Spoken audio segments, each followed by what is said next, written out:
आपसे क्वेश्चन है, घटोत्कच कौन था?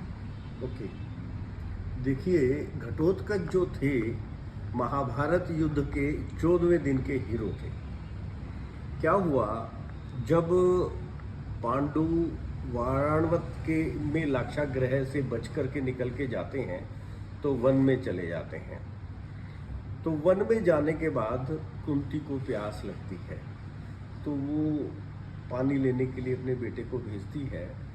तो वहाँ पे एक हिडिंब नाम का राक्षस रहता था। तो वो राक्षस मानव भक्षी था, लोगों को खा लेता था, जिंदा खा लेता था। तो उसको खुशबू आती है कि कोई आदमी यहाँ पर है।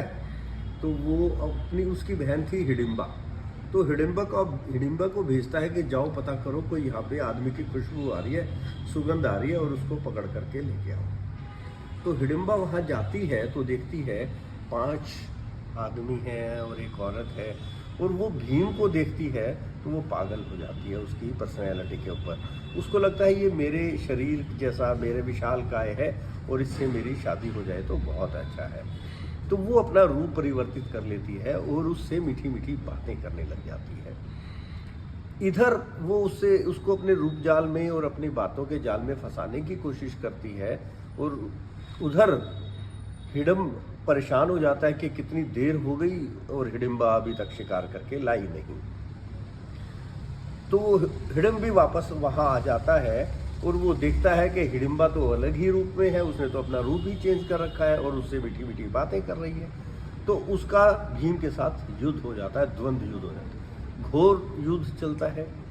इतने में कुंती उससे पूछती है हिडिंबा से कि क्या बात है। तो वो बताती है कि मैं आई तो आप लोगों को पकड़ने के लिए थी, क्योंकि मेरा भाई मानवों को खाता है, जिंदा लोगों को खाता है, परंतु मेरा दिल भीम के ऊपर आ गया है, इसलिए मैं उससे विवाह करना चाहती हूँ। तो हुआ क्या, इतने में भीम हिडिंब को हरा देता है और उसको मार देता है, और हिडिंबा की और भीम की शादी हो जाती है। अब उनसे बच्चा पैदा होता है जिसका नाम रखा जाता है घटोत्कच। और घटोत्कच इतना मायावी और इतना शक्तिशाली था कि वो पैदा होते ही बहुत बड़ा हो जाता है, और उसका जो सिर था वो बिल्कुल गंजा, जिसको कहते हैं ना घड़े की माफी, उल्टा घड़ा जैसे होता है, उसके सिर पे बाल नहीं थे, इसलिए वो घटोत्कच के उसका नाम रखा गया।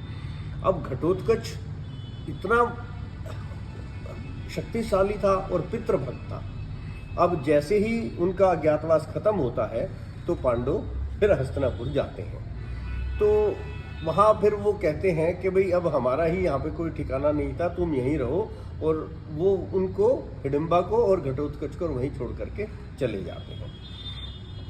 अब जब युद्ध शुरू हो जाता है, या उसके बाद भी जब युद्ध वो उसमें हार जाते हैं, जुए में हारने के बाद फिर वो जब वन में जाते हैं, अज्ञातवास में जाते हैं, तब फिर वही घटोत्कच राक्षसों के द्वारा उनके लिए बड़ी सहूलियतें दिलवाता है और बहुत उनकी हेल्प करता है, पांडवों की बहुत सारी। तो उसके बाद जब युद्ध स्टार्ट होता है तो 13वें दिन के युद्ध में अभिमन्यु मारा जाता है, और अर्जुन एक प्रतिज्ञा ले लेता है कि कल के दिन मैं सूर्यास्त से पहले जयद्रथ का वध कर दूंगा।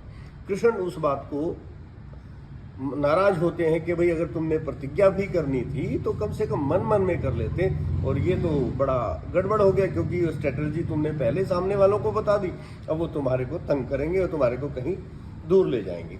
और हुआ यही। तो 14वें दिन फिर क्या होता है कि अर्जुन को दूर लेकर के चले जाते हैं जयद्रथ के पीछे, और यहाँ कौरवों की सेना बड़ी इनको बहुत तंग करती है, बहुत मारकाट मचा देती है। सूर्यास्त का समय हो जाता है, परंतु भगवान कृष्ण एक लीला रचाते हैं और सूर्य को अस्त होता हुआ दिखाते हैं, परंतु उस दिन सारे रूल भी तोड़ दिए जाते हैं और रात को भी युद्ध होता है। तो उस समय, इससे पहले युधिष्ठिर ने तय कर रखा था कि हम घटोत्कच को युद्ध में नहीं लाएंगे, क्योंकि घटोत्कच राक्षसी प्रजाति से आता था, और ये ना हो जाए कि राक्षसों के सहयोग से इन्होंने युद्ध को जीत लिया, इसलिए उन्होंने नहीं लाए थे। परंतु उस दिन कौरवों की तरफ से भी बकासुर ने और पांडवों की तरफ से घटोत्कच ने युद्ध किया और टोटल 18 क्षोहिणी सेना उसमें लड़ी थी, 11 कौरवों की साइड से और 7 पांडवों की साइड से।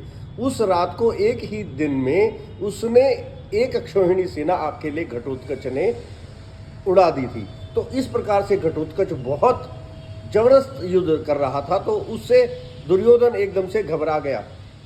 दुर्योधन के घबराने से वो कर्ण के पास जाता है और कर्ण को कहता है कि भाई इसको कंट्रोल करो, इसको मारो, नहीं तो ये सब किसी को छोड़ेगा नहीं। तो कर्ण ने इंद्र की पूजा करके इंद्र से एक इंद्रार्जुन लिया हुआ था, शस्त्र लिया हुआ था, जो उसने सोचा था कि वो मैं अर्जुन को इससे मारूंगा। तो अर्जुन कर्ण ने कहा कि ये तो मैंने उसके लिए संभाल के रखा हुआ है, इससे तो मैं अर्जुन को मारूंगा। परंतु क्योंकि अर्जुन